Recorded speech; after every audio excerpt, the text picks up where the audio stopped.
ఇక మొదటి వారం చూసుకున్నట్టయితే కుటుంబ కలహాలు, లేనిపోని చిక్కులు రావడానికి ఆస్కారం ఉంది. తెగని ఆలోచనలు, కుటుంబంలో చిక్కులు రావడము, తెగని ఆలోచనలు రావడం అనేటువంటి జరుగుతూ ఉంటుంది. ధన వ్యయము, డబ్బు ఖర్చు కావడము, యత్నకార్య భంగము, చేసే ప్రతి పనిలో కూడా భంగం ఏర్పడము, మనశ్శాంతి లేకుండా జరగడం ఉండడం అనేటువంటి జరుగుతూ ఉంటుంది. ఇక రెండవ వారం వృత్తిలో కానీ, వ్యాపారంలో కానీ, ఉద్యోగంలో కానీ అభివృద్ధి కనబడుతూ ఉంటుంది. ధనలాభం ఉంటుంది, కుటుంబ సౌఖ్యం ఉంటుంది, యత్నకార్యసిద్ధి జరుగుతుంది. ఇవన్నీ మంచిగానే ఉన్నాయి. కొన్ని చిన్న చిన్న ఆటంకాలు మాత్రం కంపల్సరీగా వస్తుంటాయి.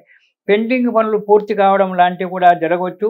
ఆ పెండింగ్ పనులు ఎప్పుడైతే మీరు పూర్తి చేస్తారో దానివల్ల సంఘంలో విలువ పెరగడానికి, అంటే సంఘంలో అంటే ఆఫీసులో కానీ 10 మందిలో కానీ మీకు కీర్తి ప్రతిష్టలు పెరగడానికి ఆస్కారం ఉంది.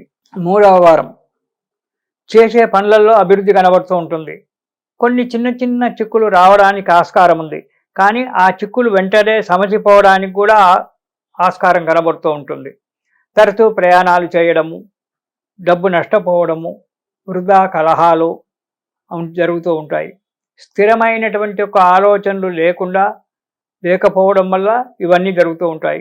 ప్రయాణం చేస్తున్నారు, వెళ్తారు, కానీ ఎక్కడ ప్రయాణం చేస్తున్నారు, గమ్యస్థానం ఏది అనేటువంటి ఒక ఆలోచన లేకుండా ప్రయాణం చేస్తారు. దానివల్ల ఇబ్బందుల పాలవుతారు. డబ్బు నష్టము, ఆరోగ్య నష్టం రెండు జరుగుతూ ఉంటాయి.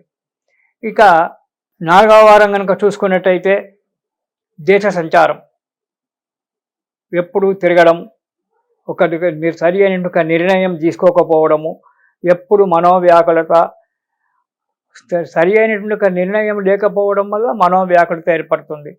మనసు ఎప్పుడు చంచలంగా ఉండడము, స్థిరమైనటువంటి ఒక నిర్ణయం లేకపోవడము, ఇందులో కొత్త వారితో పరిచయం ఏర్పడుతుంది. ఈ నెలలో మీ యొక్క కష్టాలు నెరవేరి దూరంగా పోవాలంటే ప్రతిరోజు సుందరాకాండ పారాయణం చేయడం చాలా మంచిది. రోజుకు ఒక 2 అధ్యాయాలు 3 అధ్యాయాలు, మొత్తం పుస్తకం కాకుండా రోజుకు ఒక 2 అధ్యాయాలు చేయడం, వచనం కానీ వచ్చు, వాల్మీకి రాసిన సంస్కృత శ్లోకాలు చదువుకుంటే చాలా మంచిది. అది కాదంటే వచనం చదువుకోవచ్చు, లేదా ఎంఎస్ రామారావు గారి యొక్క సుందరాకాండ అయినా పారాయణం చేయొచ్చు. ఇవన్నీ నా నుంచి కావు అనుకున్నప్పుడు హనుమాన్ చాలీసా పారాయణం చేయండి.